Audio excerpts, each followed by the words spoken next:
The Bhagavad Gita, chapter 12.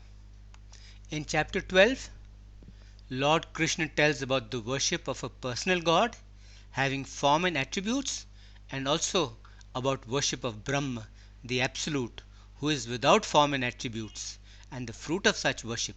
He also describes the various devotees of his chapter.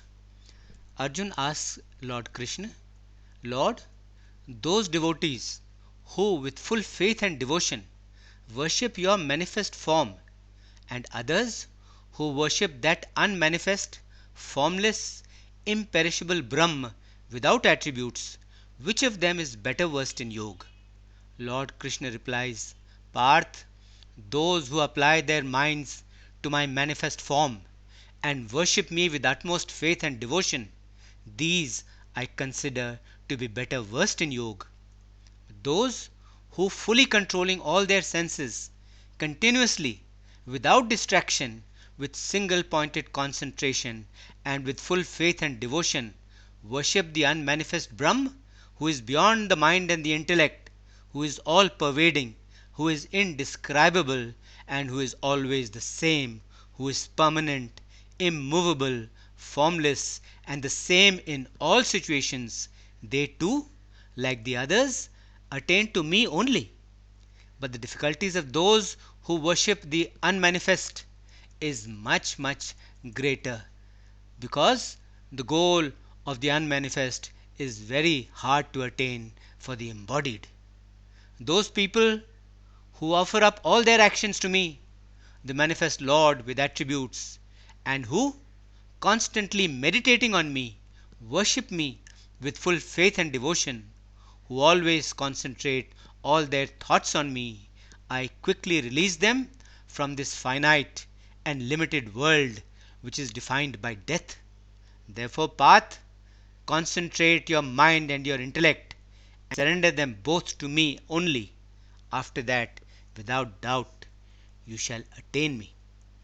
If you are unable to concentrate your mind and your intellect and are unable to surrender them to me, then adopt the method of practice, of abhyas, to control your mind and your intellect to reach me. If you are unable to do this, then make serving me, make service to me as your supreme goal and work only for me. Working only for me, you shall attain liberation. If you are unable to do even this, then controlling your mind and your intellect, come to me, come to my refuge, and give up the rewards, give up the fruits of all your actions. Knowledge is better than abhyas or practice. Meditation with knowledge is better than just knowledge, and even better than such meditation is the relinquishing of, is the giving up of all the fruit of all the rewards of action, because with such relinquishment, with such giving up, peace and tranquility comes immediately. The person who hates no one, who loves all selflessly, who is compassionate, who is free from ego and attachment, who remains the same in sorrow and in happiness, who is patient, who is always satisfied, who keeps himself along with his mind and his senses under control, who is of firm resolve, who is of firm determination, and who has fully surrendered both his mind and his intellect to me, such a devotee of mine is very dear to me. One who is not the cause of sorrow for anyone, and who is not bewildered by another's sorrow, who is not afraid of the world, and whom the world does not fear, such a devotee of mine is dear to me.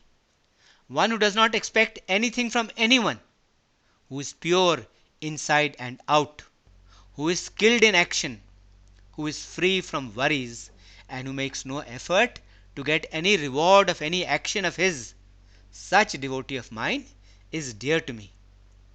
One who is neither pleased nor displeased, who neither hates nor desires, who has given up both good and bad actions, and who worships me thus, such devotee of mine is dear to me. One who remains the same among friends and foes, in honor and in dishonor, in heat and in cold, in sorrow and in happiness, in praise and in blame, who remains unaffected in all situations, who is free from attachment, who has controlled his words and his speech, and who is satisfied with whatever comes his way, who has no attachment for any place of residence, and whose intellect is stable, such devotee of mine is dear to me. But those devotees are the dearest to me who, with full faith, making me as their supreme goal, join fully with me and completely follow the eternal knowledge and wisdom as stated by me above. End of chapter 12. Om Shanti Shanti Shanti Om.